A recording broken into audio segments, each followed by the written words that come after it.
Well, thank you so much for making the time to be a part of tonight's edition of Diamond Live. What I wanted to say, Chimweka, to you as I was putting my jacket properly, was Chileshe and Livingstone, right, Chimweka? I don't know if you understand that, but it means how was Livingstone, my brother? I might need AI to help me respond to your question, Andrew. So if you can just give me a moment, I just need to consult artificial intelligence to help me respond to your question. You don't understand Bemba? Well, clearly, the AI can do a better job. I think better than you and I. I think the royal establishment, the Bimba royal establishment, must really consider embracing AI, because it's really embracing a lot of our cultural values and the linguistic side of the artificial intelligence. So I think it's phenomenal. Yeah. Well, if you're wondering why we're speaking about this is what is one of the biggest trending stories on social media today. This is because there's an alleged audio phone conversation that has leaked that allegedly involves leader of opposition, Honorable Robert Chawinga, together with his counterpart, Minister responsible for community development, Honorable Doreen Mwansa. Allegedly, this is an AI-generated phone call that was between the two of them. But I think what is much more implicating is what they were talking about. You know, in that audio, leader of opposition, Honorable Robert Chawinga, did issue a statement this morning to the effect that it wasn't him in the audio, that was AI generated, and everybody, on social media has gone berserk in really laughing and making jokes about it, that, wow, we didn't know that AI could chew and speak very fluent Bemba. Because I think the two people that were speaking in that audio were speaking very fluent Bemba, and it flowed like normal humans. Honorable Robert Chavinga said that was AI. Also, it comes from the background of the fact that just yesterday at the Radisson Blu, Honorable Robert Chavinga did have a press briefing. Part of the things that are in the audio, he did speak about them. He did speak of how he's not scared of historian Simuuwe, as well as a mature member of parliament, Honorable Mwansa, and he called them names, he called them, useless individuals, he called them chaps, and all that. Mm-hmm. But I think also one of the things that he mentioned was that he refutes allegations to the effect that he's a paid gun by the UPND, and he remains steadfast. And he would die representing the people of Zambia and the people of Mafinga. He would do everything possible. But also he went on to throw threats at the Patriotic Front that those that want to convene an illegal press conference or illegal convention, he will beat them up himself. He also committed to go into Simuuwe and ensure that anybody who is wearing a PF regalia and campaigning for a candidate of the Patriotic Front will be beaten, because the Patriotic Front is not participating in that particular by-election. I mean, quite a lot that came through from that. I mean, we've already gotten straight into today in a snap. And, I mean, definitely this has been one of the biggest stories from the day involving the Mafinga Member of Parliament. But like you've mentioned, he has denied having been the person in that particular audio, and saying that it's AI. I know we'll be speaking more into this as well, as we will be joined by the United Party for National Development Media Director, Mr. Simuuwe, as we delve more into some of these issues here, because quite the allegations, quite the implications, rather, yeah, that have come through from this particular audio. Earlier, also in our news, we did cover how stakeholders have reacted to that. We saw the Socialist Party President, Dr. Fred Membe, after coming from the courts, getting to respond. NGOCC as well were implicated, and they had to come out. The chairperson through Madam Katewe had to come through and clarify that they were not paid, as alleged from that leaked audio, to support Bill 7. As we know, the NGOCC had supported that, looking at the content of it. The fact that women also get to be one of the proposals for women to be included in our politics and in our democracy deliberately through the proposal in Bill 7.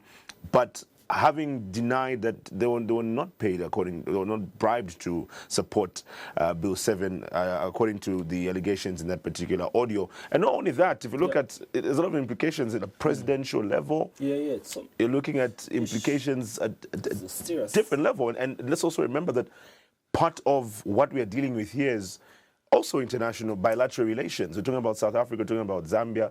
So if you listen to that particular audio, there's a lot of implications that come through from that. And it's not the first time. It's not the first time Mr. Robert Chavinga, well, he has denied, but it's not the first time he's been involved in, implicated himself or involved in something of this particular nature. Let's remember that recently he made a statement about the diplomats, and it took the Minister of Foreign Affairs and International Cooperation to come out and distance the government from the statements of Mr. Robert Chavinga. In this case, he denies that it's not him in that audio, but many will find it very difficult to believe, because they're looking at what precedence has been shown by the man in question here. So there's really a lot there. But at the same time, Andrew, let's also keep in mind that with the digital world we're living in today, and with the coming in of AI, there's a lot of fabrications that get to be made. We cannot run away from that. It is true that with AI, things that are not real are made, and sometimes they look real, sometimes they sound real. That's true. But the only thing is, people should not now to want to use that to take advantage of it, and in this case try to either as a way of distancing themselves from things they actually did, or those who get to use it to sort of try to bring others down. So it's a twofold situation here. Fantastic. There's a number of tools that Google has to check and verify whether information is true, or not. And I think some of the people that have already tested the audio to check the authenticity of it, have come to a conclusion that these are humans involved, in that particular conversation. But obviously, Honorable Chimweka says he's reported this to the police, and so it's going to be interesting to see how then the police are going to react to this. But also another big news story that we're going to be looking into is the fact that Faith Msonda has been jailed, but only for 30 days, Chimweka, and fined a 24 kwacha. Our reporter Best Jerry did do a story, and he did bring us this story.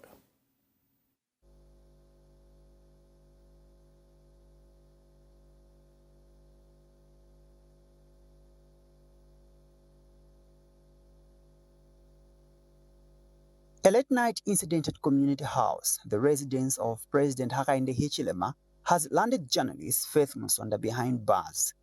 Dressed in pajamas and demanding to see the First Lady, Ms. Msonda's conduct has earned her a 1-month jail sentence and a 24 kwacha fine for disorderly behavior. The Lusaka Magistrate Court has sentenced journalist Faith Msonda to 1 month imprisonment and fined her 24 kwacha for disorderly conduct after storming Community House, President Hakainde Hichilema's residence, on the night of July 1st into the early hours of July 2nd, 2025. Ms. Msonda was charged with idle and disorderly conduct contrary to Section 178, subsection 1 of the Penal Code, Chapter 87 of the Laws of Zambia, following her actions, which the court has heard were likely to cause a breach of the peace. When the matter came up before Acting Chief Resident Magistrate Irene Wishimanga for presentation of the statement of facts, the prosecution has told the court that Ms. Msonda arrived at Community House around 23:45 hours, claiming she wanted to see the First Lady Mutsinda Hichilema over a delayed court matter, personal issues, and her children's school challenges. According to the facts, she refused to leave despite several attempts by security officers to reason with her. Her vehicle was parked near the gate and monitored by officers, and she later disembarked, reportedly dressed in pajamas, requesting a wrapper to appear decent before the First Lady. Ms. Msonda was detained after refusing a breathalyzer test and declining to sign the arrest book. The state informs court she was initially charged with espionage, but the charge was later reduced by the Director of Public Prosecutions to idle and disorderly conduct. Appearing before Magistrate Irene Wishimanga, the convict changed her plea to guilty and admitted the facts read. The court has convicted her based on her admission and the facts presented by the state. In mitigation, her lawyer, Charles Chingano, has stated that she is a first offender, a mother of two, and remorseful over her actions. The court has, however, handed down a 1-month simple imprisonment and a fine of 24 kwacha, failing which she will serve an additional month. Magistrate Wishimanga says the timing of the incident was inappropriate and urged citizens to follow proper channels when seeking redress. Best Jerry, reporting for Diamond News. Well, if you ask me, Chimweka, 30 days is not so much time to be in incarceration, but others would argue that even a week feels like hell, being behind bars. But she's also been fined a 24 kwacha, which I think is not too much money. Yeah, definitely. That's what we've got to see. I think people have been quite shocked. Some people are shocked about the amount. But if you look at the charge here, if we talk about idle and disorderly conduct, I think some citizens have been in this situation before, in what would be commonly called shishita and so on. And you find that if you look at the fines that people pay, it's not. Well, I mean, I know we're talking about amounts. It's quite subjective, but looking at this particular charge, it shouldn't be very surprising that the amount came to that. I remember also a similar situation happened at the time Emmanuel J. Banda, the former Pitoke Member of Parliament, also was found guilty by the courts. And looking at the charge at that particular time, I think he paid, there's also an amount that was far less than what a lot of people were expecting, but people sometimes tend to forget what the actual charge is. According to, I mean, this particular story has been quite interesting from the time the news got out. I think the first information people had is that this happened in the early hours of that particular day. We heard that it was 1 in the morning, 2 in the morning. Eventually, the lawyer came through, Mr. Charles Changano, speaking on the same thing. This happened around 20 hours, but what we're getting now from the facts submitted before the court is that it happened around 23, 45 hours. And, well, I know there have also been other, on a lighter note, sentiments around issues of the community house. And during the mitigation, the lawyer actually brought this up, that it's interesting to know that the place is called community house, but the community cannot really visit that house, contrary to what one would expect for a place known as a community house, and perhaps the name needs to be changed there. But overall, she admitted. Yeah. I know others also talked about maybe her state. Was she intoxicated or not? But we're now getting information that she even refused to be breathalyzed, but insisted that she wanted to meet the First Lady and discuss quite a number of issues, personal issues. Actually, she said court issues. Well, court issues was one of them. One of the things that the court said was that that's not the place to discuss court issues. Court issues are discussed in court and not at a private residence, and that's a residence of the president. But another big story that is in the news today, Chimweka, and we are privileged to have engineer Abo Ngandu here, is that he was arrested. The story reads, the Zambia Police Service, through the anti-fraud unit at service headquarters, has apprehended Abo Ngandu, aged 53, of plot number 26317, PHI area in Lusaka, for the offence of theft by director contrary to section 279 of the Penal Code, chapter 87 of the laws of Zambia. Mr. Ngandu, who is the managing director of Ngandu Consulting Limited, is alleged to have stolen company funds amounting to 575,000 kwacha. Brief facts of the matter are that between October 17, 2024 and March 2025 in Lusaka province, an agent on the company, Mr. Lusungu Nyerenda, managing director of Walumat Auto Company Limited, sold 7 motor vehicles on behalf of Ngandu Consulting Limited. The proceeds from the sales, amounting to 575,000 kwacha, were deposited into Mr. Ngandu's personal account instead of the company's designated account. Investigations have revealed that Mr. Ngandu subsequently used the said funds for personal gain. He has since been released on bond and is expected to appear in court soon. We have Engineer Abe Ngandu. What I know is that this is his company, and so let's get to hear from him. Engineer, thank you so much for making time to be a part of tonight's edition of Diamond Live. Allegations here, are that you've stolen this amount of money and that this was supposed to go to the company but instead has gone into your personal account. What is your reaction to this story that is trending? First of all, it is very laughable. How can I steal from my own company? I'm the majority shareholder of Ngandu Consulting. I founded Ngandu Consulting more than 22 years ago. First of all, it started as Ngandu UWP, then it became Ngandu Consulting. Can you imagine that's nonsense, that anybody can say Mr. Ngandu has stolen money from his own company. Do they know how much money I've invested in the company? Do they know how private companies work? Where you invest a lot of your money, the company owes me a lot of money because I've invested a lot of money in the company. What is happening today is the work of my 2 partners, David Mwale and Liungu Mumbua, who 2 months ago decided to separate from the company. Okay, they decided to separate from the company, and when they wanted to separate from the company, they wrote a letter to me, and I told them, look, please offer these shares to me, give me the right of first refusal, of which I've been waiting for up to now. They have been dilly-dallying on how to come out.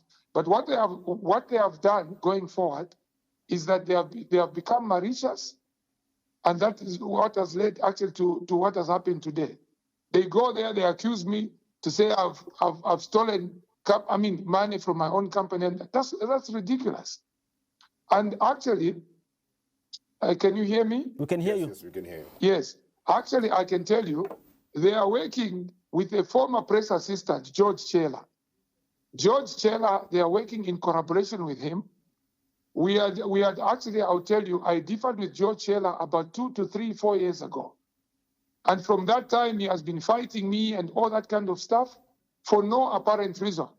So this is the work of George Chela, who has been trying to actually tarnish my name in the last 2, 3 years. Of course, we do and he decided, yes, he decided to gang up. We don't have Mr. Chela here to defend himself. Okay, on yeah, that. but I'm just telling you, I've got proof.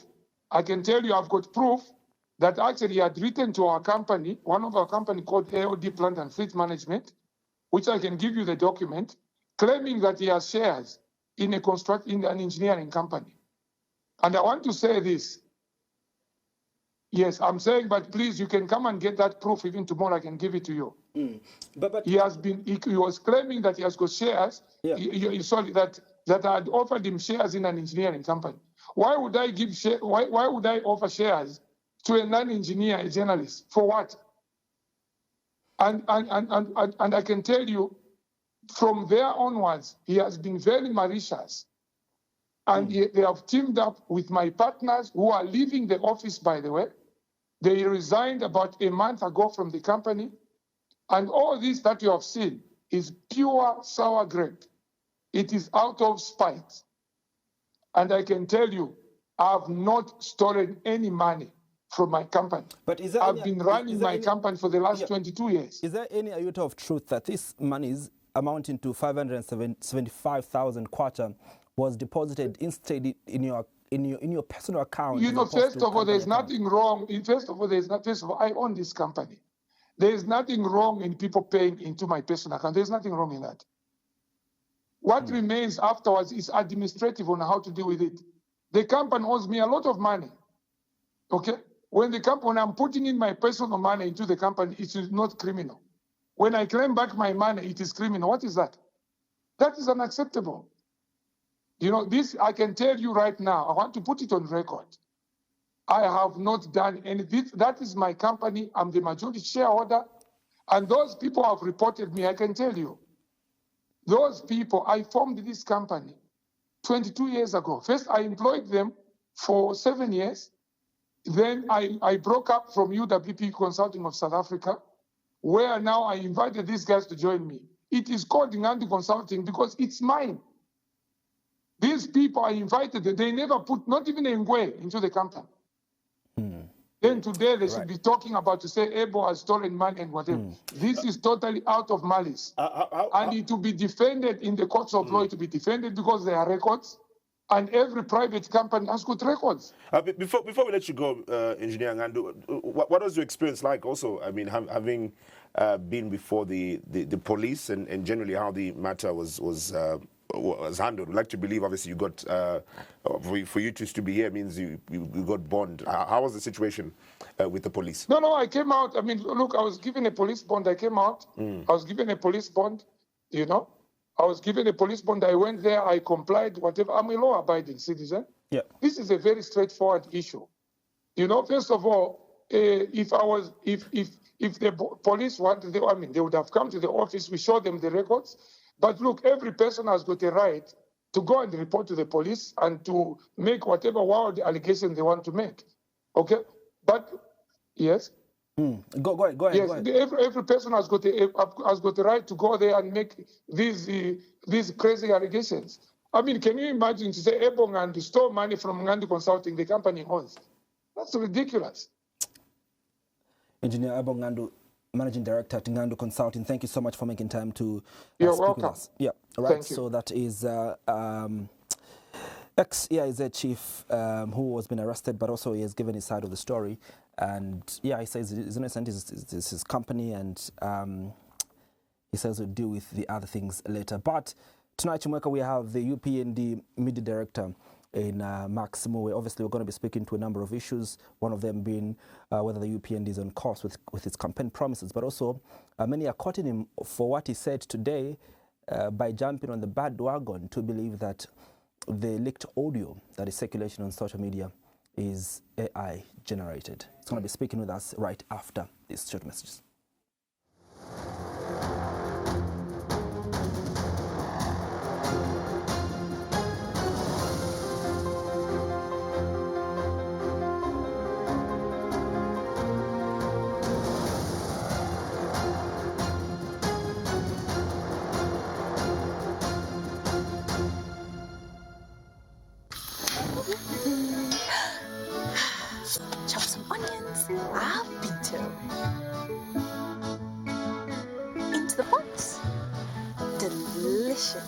Sprinkle some spring on. Have you heard about the lady who knows how to cook? She makes the best noodles with a special look. She adds seeds to veggies, spices and meats, and serves them hot and fresh down in every street.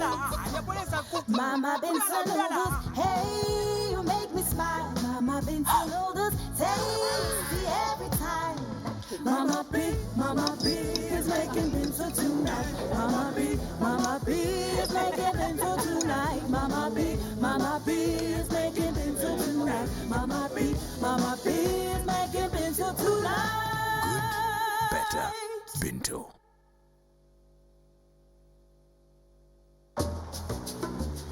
Pascal's showing his boss the efficient new technology they've installed. She is pleased, but now she's asking, why is that still there? Pascal explains that the wells can store many, many messages. The boss is not so pleased anymore. If you haven't upgraded your contact center yet, it's time to get business done better with MTN Business.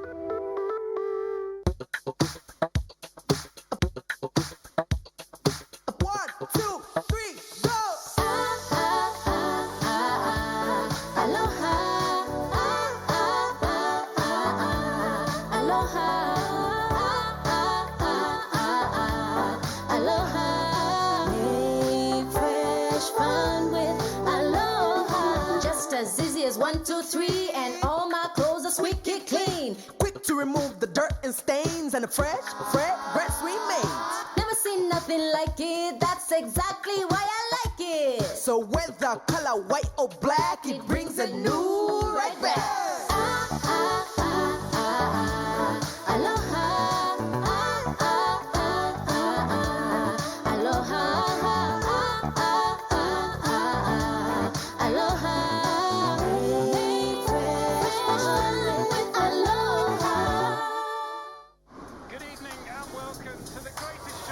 This is a people's game. They will be bubbling about this one for weeks and months to come.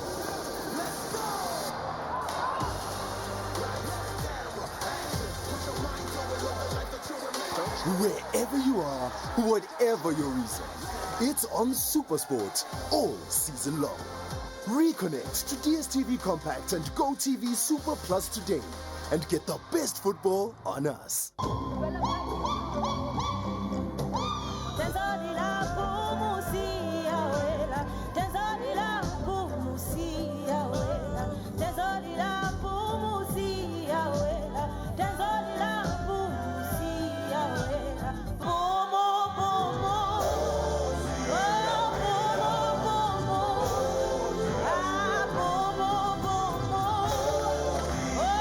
To know where we're going, we must remember where we're coming from.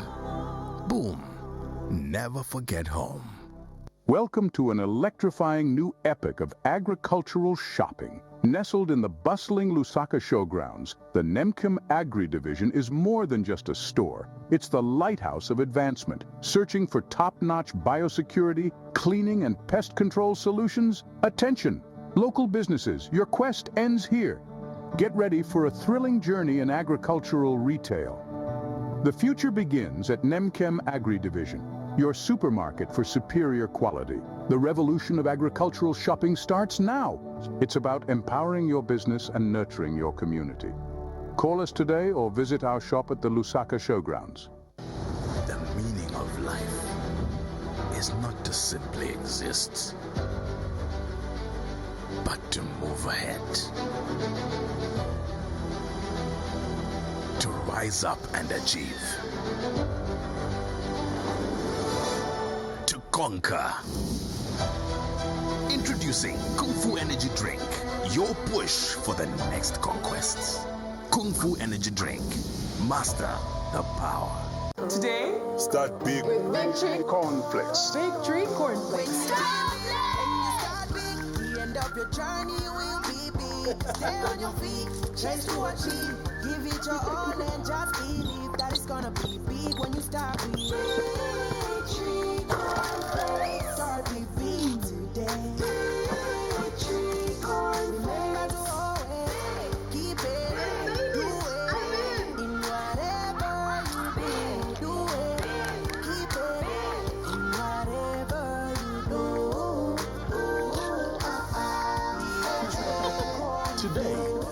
best maize grain Zambia has to offer are perfectly toasted into golden flakes that pack a big crunch. Today, start big with Big Tree Cornflakes.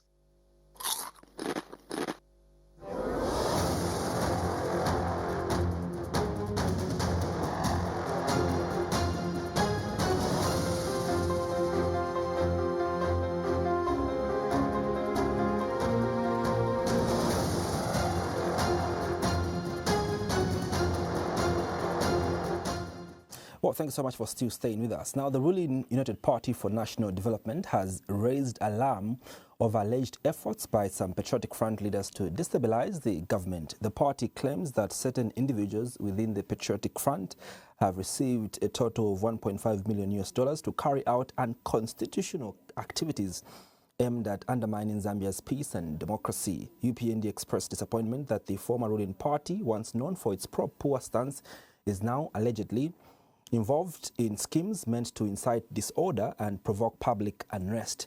The ruling party emphasized that it was democratically elected in 2021 and that President Hakainde Hichilema has consistently promoted peace and unity. It's now not less than 11 months before Parliament gets to be dissolved and the people of Zambia go for another election in 2026. Critical questions have been asked whether the UPND have delivered on their campaign promises. This evening, we're privileged to be joined in by the UPND's media director in Simuuwe to answer to the many questions that the people of Zambia have for the party. Media director of the UPND, Mr. Simuuwe, thank you so much for making time to be a part of tonight's edition of Diamond Live. Thank you, Andrew, and a very good evening to our dear viewers. Well, I think let's begin off from the top before we get to the issues pertaining to the campaign promises.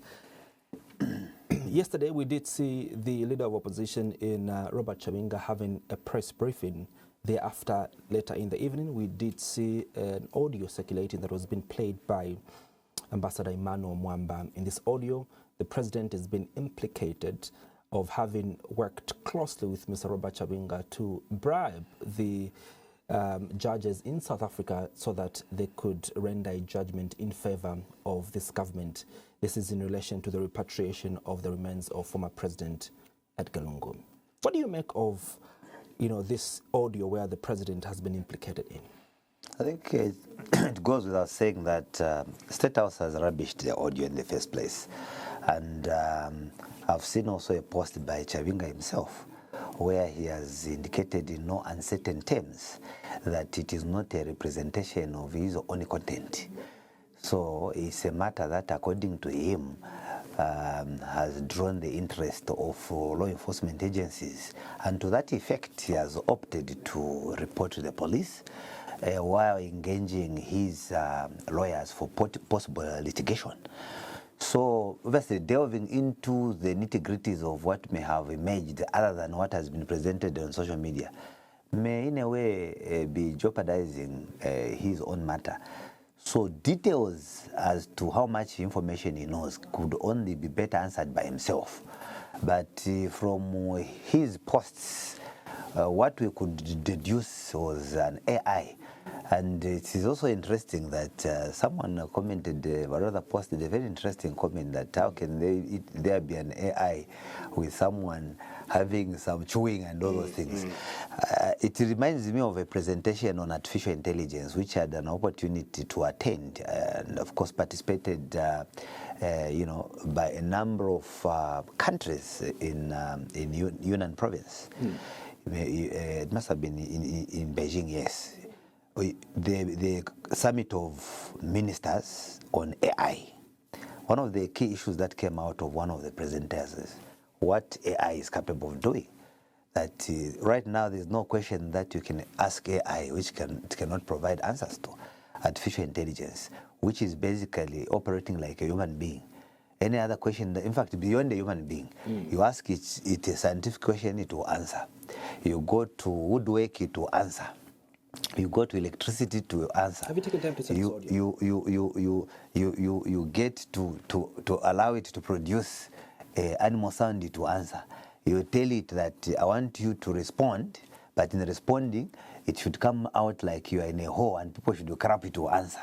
So that can only be determined through forensic investigations.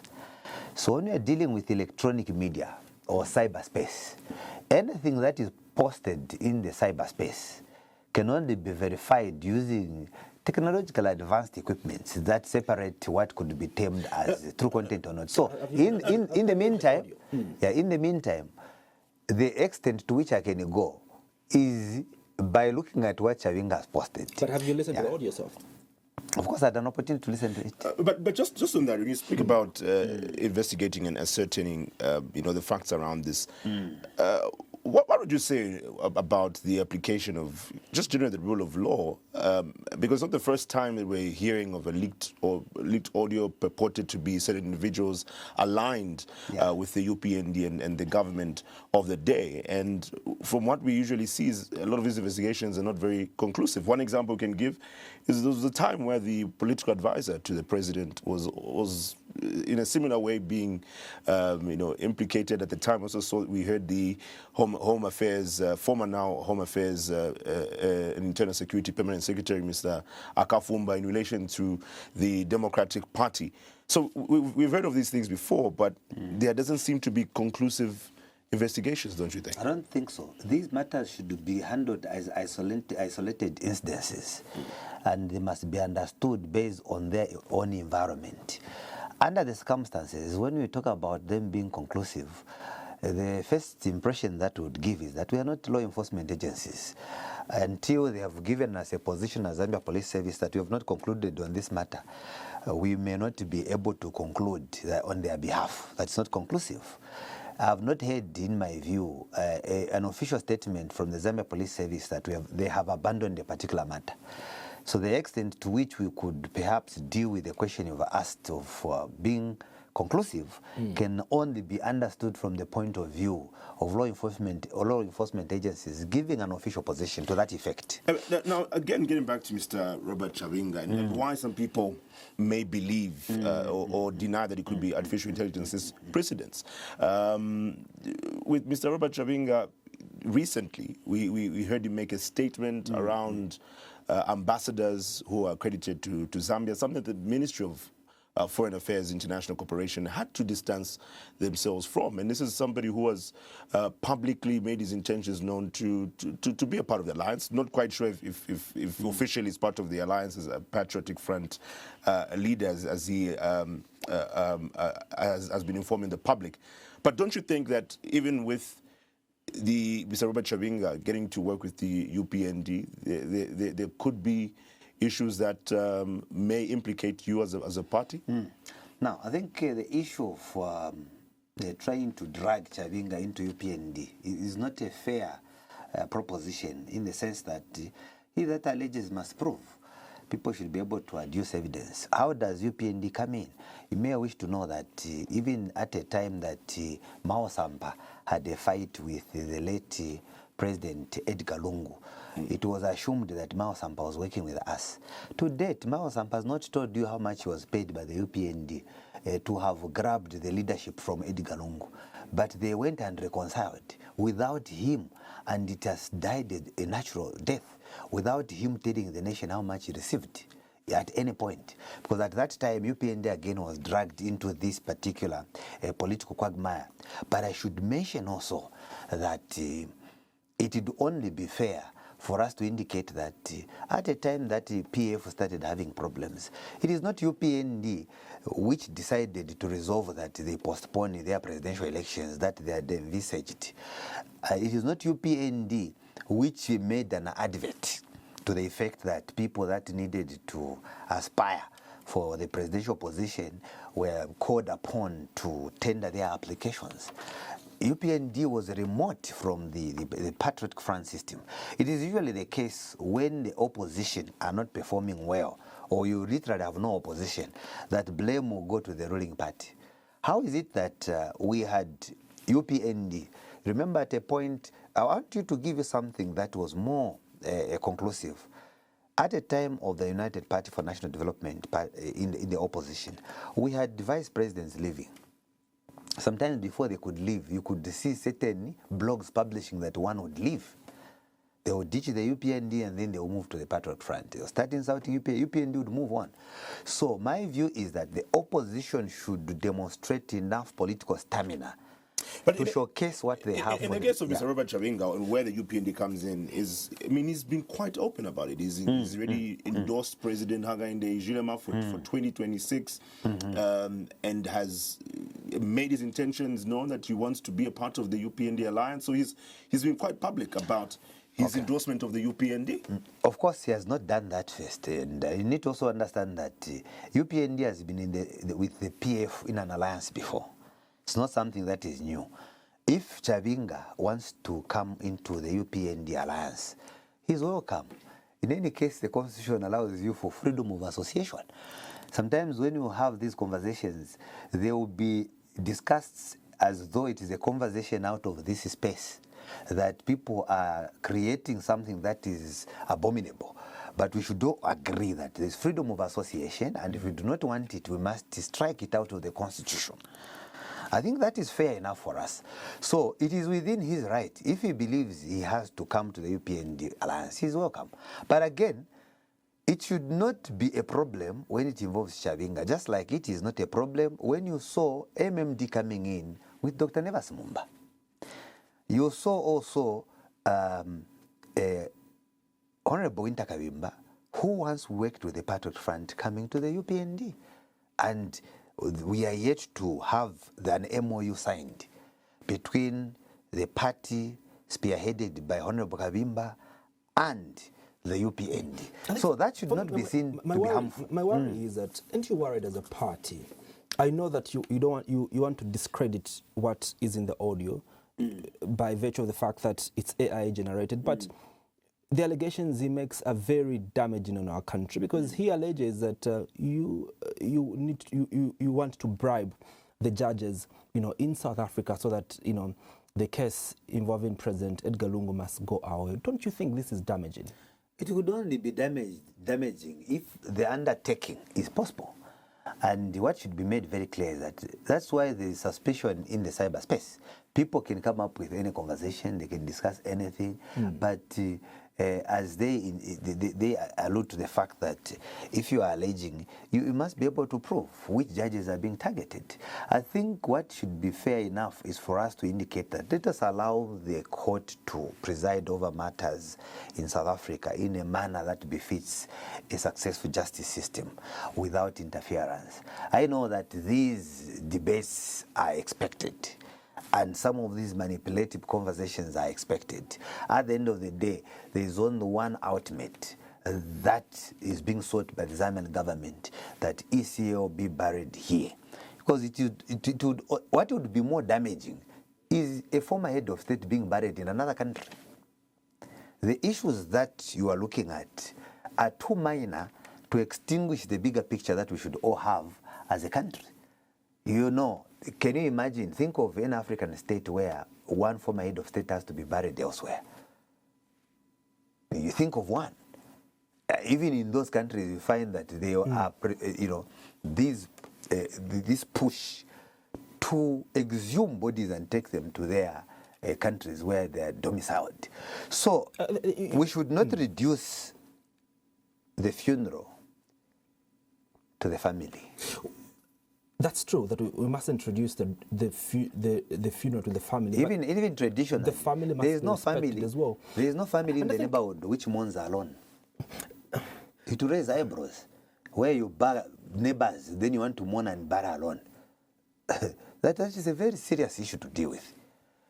And we must transcend political lines in dealing with the issue relating to the government has tried all its best to ensure that it sits with the Lungu family to bring the body, but the Lungu family has denied bringing the body to Zambia. They prefer that he must be... And by the way, they've also denied any further efforts coming through from the government. This is in opposition to what President Hakainde Hichilema, earlier said. But don't you...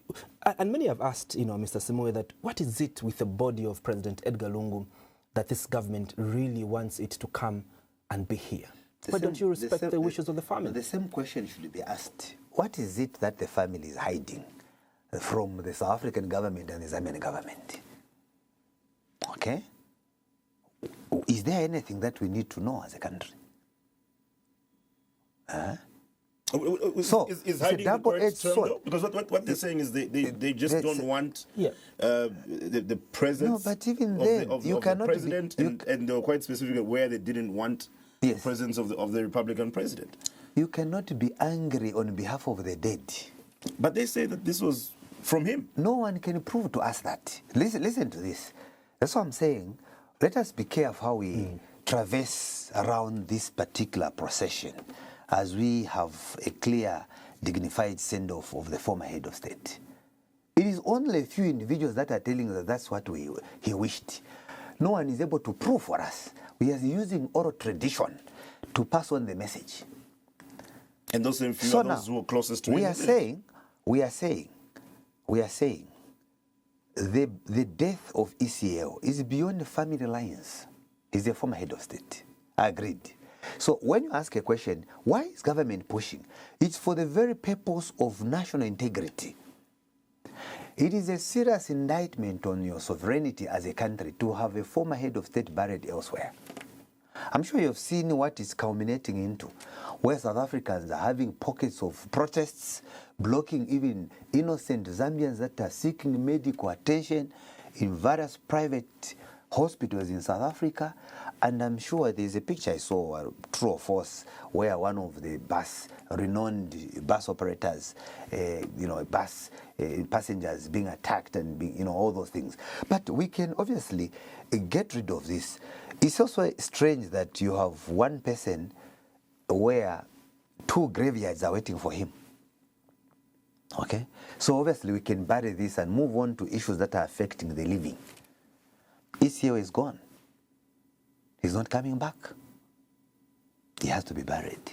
And the country has to move on. Now, the most prudent way and civil way of resolving issues when everything else has failed is to go to court. Okay? There could be other options that governments can use. Like what? I'm saying there could be other options that government could use. Like what but options? the most civil way of doing it, they can use bilateral arrangements. What other options are there? I'll give you an example. When a head of state dies, okay, definitely it becomes a military funeral. They are given a military parade, okay? But we don't want to get to certain areas when there is still an option of having a civil conversation. And that's what we should mostly propagate for. At the end of the day, when the dead have gone, people still reunite and get back to issues. Much more now look at what is emerging now. People are now raising issues of those that have cases in court which are still going on. And there are questions as to whether they will still come back to answer those questions. While you are looking at one issue that border on damaging government, you should also look at issues of bilateral relations. God forbid, in future, another president from South Africa comes and dies in Zambia. Okay? Because we seem to be so hollow in the manner we are observing this issue. It is partly a diplomatic issue. Have you thought about it in this manner, Mr. Simuuwe? In an event that we as government, as a people, because we've dragged the Lungu family to court, government wins this particular case, and the body is repatriated, and the widow, Madam Lungu, decides to abandon, the state funeral. How would that look? Now, it would be also unfair to discuss presuppositions, but to be fair enough for us to look at what happens after we've crossed the bridge. Okay? Because then if we use presuppositions, we may be judging the former first lady wrongly and unfairly. The time is ticking. We have very few months to go before Parliament gets to be dissolved and the country goes to another election in 2026. You are on record of having stated that it's going to be an easy run for you as a UPND in 2026 because there's no serious opposition. Are you serious with those sentiments? Very serious about it. Look, UPND has been in the opposition longer than most of the opposition political parties that are purportedly seen to be strong today. We've had a situation where UPND has braved the storm of about three to four different presidents. Okay? 4 different presidents. with different styles and machinations of dwarfing the opposition. UPND has used different tricks in the general elections they've participated to try to sell themselves until they reached a stage where they exhausted everything and there was no more way of veering off the political circle by the ruling party, and they were knocked out. I want to tell you this. What should have been seen as the strongest opposition political party could have been the Patriotic Front on account of their representation in parliament. Because big political parties in Zambia are determined primarily by presidents in the National Assembly. Now, are you aware that in 2016, PF was already gone? PF was not gone in 2021. Gone in the sense that the head of state then was in the state house with about 22,000 votes. So at that point, he came in under serious contestation on disputed elections. Okay? Alleged rigging of elections and denied right to be heard. Okay? Now, with 22,000 votes, it was already clear that he was gone. To get even 50% plus one clause in the constitution even made it easier for UPND. Because at that time, we saw that the ruling party at that time, when UPND was in the opposition, were struggling to win a by-election. To win a by-election, they may either shoot someone, as in the case of Kaoma and the Ron constituencies, or they may chase the opposition using police, as the case was in Chirubi, when the seat there fell vacant, where HH and Chimweka were escorted by police up to Ruapula. If not, someone was kept live ammunitions, as the case was in Sesheke, where HH almost lost his life because they wanted this seat of Sesheke, which resulted in the death of their father, Toromio Kangombe. Now, friends, we have explored everything.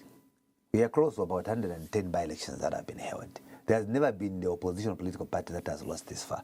We have learned from history that every political party that ejected the ruling party from power demonstrated strength. Even Michael Sata's PF started with one member of parliament. They rose to about 22, 23 members of parliament. They were closing in. Similarly, UPND was growing numbers until the ruling party could not meet a two-third majority. Numbers were shrinking until we got to where we are today. So it is not a journey that was realized by surprise. It was a cumulative undertaking which brought UPND to where it is. Today we do not have a consistent, because the other principle is that when you want to gauge your popularity ahead of the general election, you must command at least a secondary position. Okay? We do not have one single political party that is consistently commanding a secondary position. They are switching. Today it's NCP, the other day it's ZPPA, and so on, just like that. So when you have a cadre of opposition structured in that manner, then they are going to wake up to a root You've heard the response from the opposition that, listen, Mr. MD, the biggest opposition are not political parties. The biggest opposition that you have as a UPND is a Zambian. We've heard this argument. Now, political parties are formed by human beings. We have heard that debate before. It's a lip service, my brother. Political parties are formed by human beings. Have you seen the performance of citizens in by-elections? Even at a time when people wanted to use the dead body as a manifesto, we advised them to dump the dead body and tell people what plans they had for them. Because the dead is dead. People could not still offer a vote of sympathy because they knew that it was manipulative for them to respond to such a call.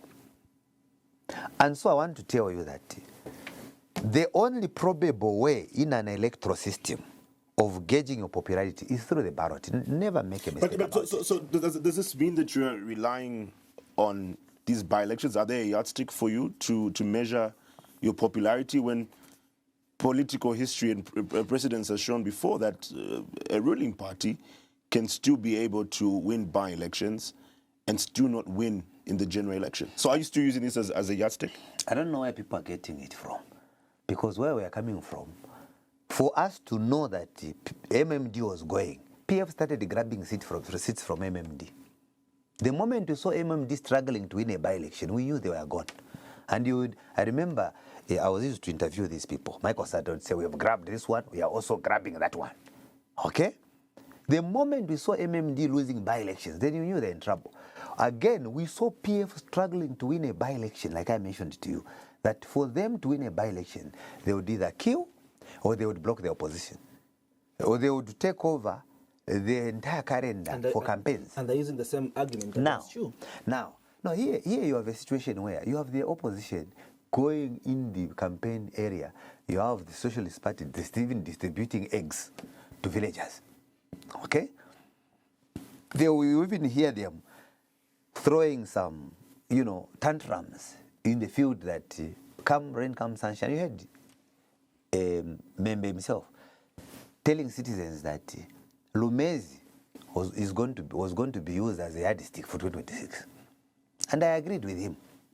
Then they went there and lost. First of all, it is not enough to claim that the ruling party can always win elections but lose the general election. You also need to look at how many people are voting for the opposition. You have a situation where the total number of votes cast is 49. Opposition gets 1, rejected vote 1. How do you explain that? And in some cases, 0.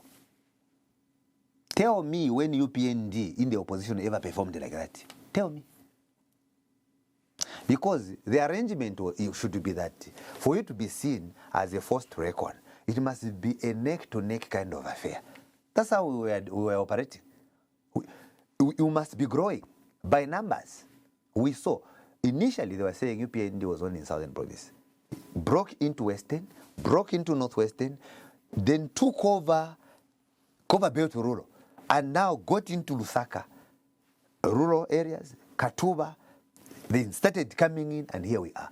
It must be cumulative. But I mean, yes, that's how it works. Like Mr. Harry Kalaba, who, for him, says even though they didn't win, for example, the recent by-elections, he's happy because they're getting numbers in places where previously they wouldn't get those numbers. And he further argues that even with the votes that they're getting, little as they may be, it's also under the environment that the UPND is trying to use to the advantage, where you have ministers who go to some of these by-election areas and will be campaigning. And in short, there's government machinery, according to what the opposition are saying from that. And still, they are able to get the votes that they're getting. So for them, they say that that's actually a lot of progress they're making. And that's why next year they're confident, because everyone will be busy. All those ministers, members of parliament from other constituencies will be busy in their own constituencies, and therefore we'll have to focus there. And there won't be enough room for you as a ruling party to use the resources that you have. And just on top of that, Chimweka, and in fact, even the observers of these elections say that some of these elections are not free and fair. CCMG, described some of these, elections as you, the UPND, having to buy, voters that are going to vote for you, in these by-elections. This is an independent observer that says this. No, there's no independence in such things. Aristotle once said every human being is a political animal. I've been a researcher for many years myself, so you cannot claim that there is independence. I know that part of the biggest threat in any research is seen as the researcher's interest. And mostly, the researchers have been looking and ideologically on how to avoid the researchers' interest, especially when it comes to data analysis and conclusion of what you may have observed in the field. So I should make it very clear to you that where Harry Kalaba makes such assumptions, from the time we reverted to multi-party democracy, there has never been a person that ever won elections without a seat in parliament. It's not possible. Okay? And in many African countries where there is multi-party democracy, you must be naive.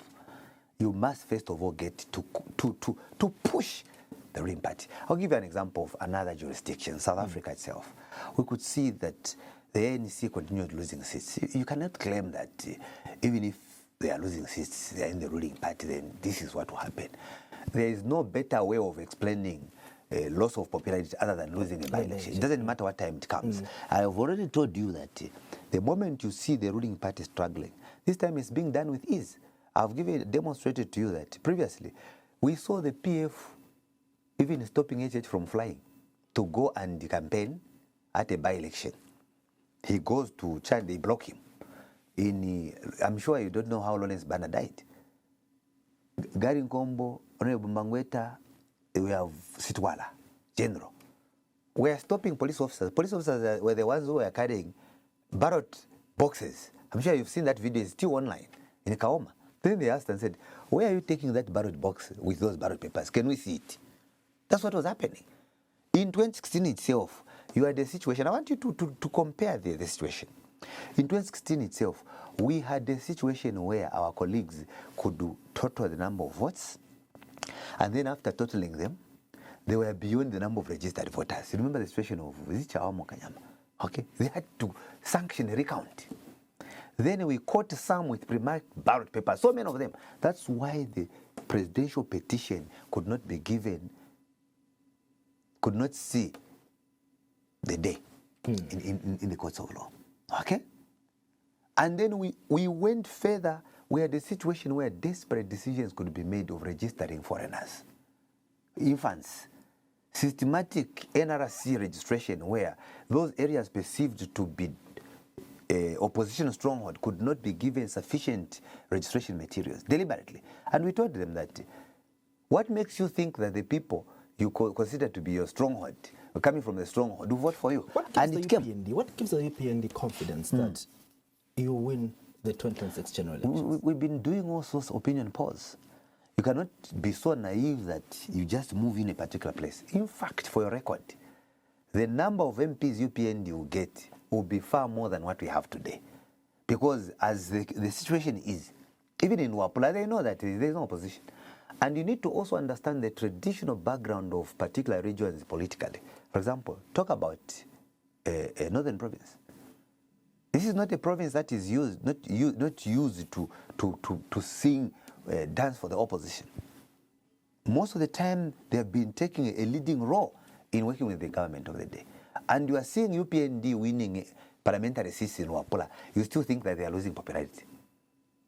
Tell me if PF was winning those seats in Western Province and Northwestern Province, those perceived opposition strongholds then.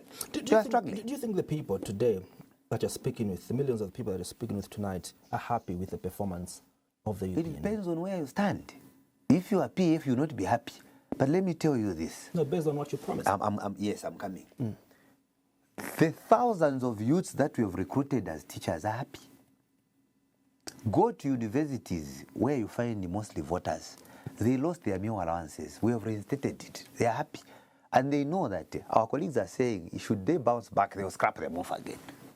I know what meal allowances are because I've been a beneficiary of meal allowances myself at the University of Zambia. Okay? It looks small, but it goes a long way for a student. Have you forgotten that the ones who ejected PF from power are the youths? It's themselves. What was the goal? They introduced employment freeze. They have themselves to blame. When they introduced the employment freeze, UPND promised them that when you give us an opportunity, we shall lift this employment freeze. We shall be recruiting every year in thousands. Every youth watching this program knows that out of 10 of his friends, at least 1 or 2 have been recruited. Even where you stand, the people that you know some that have been recruited, not at that time. You must come to terms with the reality on who is now controlling the narrative politically. You go to the council workers. You may be out of your mind to think that the people who were once subjected to 7 to 15 months salary arrears would want to vote for people that had no solution to their life. You must be very careful that 258,000 farmers who went for 2 years unpaid, and they were not sure whenever they submitted their goods and services after harvesting to FRA when they would be paid, and today they are paid on time. You must be very careful to think that they'll vote otherwise. You must be very careful when you go to marketeers that they can wear a PF regalia and never be attacked at intercity. things have changed. Media houses were being closed one after the other. They were receiving love letters from the IBA from time to time. The president and the UPND promised that when we come into power, no media shall be closed. Is it true? Yes, it's true. If we all agree that there is employment being created every quarter, let us start with the journalists themselves. What about one of the major fundamentals, which is on the cost of living? Because you can mention quite a lot that has been done under the current administration, but we also get to understand that for many Zambians, what they look at is the ability to have food on the table, to afford the essentials, and for them that is the most important indicator. Now, I'll get to that one. Let me first tick things, then I want to deal with this particular issue. We promised free education, done. We promised reinstatement of meal allowances, done. We promised revamping of the mining sector, done. Today as we speak, shaft 28, dewatering over 90%. As we talk now, Mimbola Mine has recruited about 3,000 workers. That recruitment is an economic issue. We are giving money on a monthly basis indirectly to people that never had an income. Meaning the situation could have been worse off. Over 25,000 citizens of the Copper Belt were retrenched. People have started getting back jobs. As we speak, in Mopani alone, over 1,500 workers have gotten back their jobs. It's an economic issue. We're giving them an income. You must be very careful as you walk into the Copper Belt, telling the people that you want to bounce back when you had no solution to the mining sector. And you should never underestimate the population of Copper Belt, because it's secondary to Lusaka. Then the next point that I want to tell you is that the idea of recruiting over 45,000 teachers is an economic issue. When we talk about the cost of living, you should know that someone has gotten a job, which they never had. They're able to get or earn an income. When we talk about 200,000 youths graduating from vocational training institutions in the whole country in 3 years, it's an economic issue. The desks that you are seeing being supplied to schools across the country under CDF is an economic issue. The people that supply are Zambians based in those constituencies, and they are being paid. Now, let me get to the general prices of commodities. As you may be aware that there is a trigger to what brought us to the high cost of living. There are two key issues, first of all. One of them, as a market force, could be foreign in nature, which is the cost of fuel or oil on the global market. Secondly, the strength of your currency could also trigger the upward adjustment on the prices of commodities. In fact, number 3, the drought.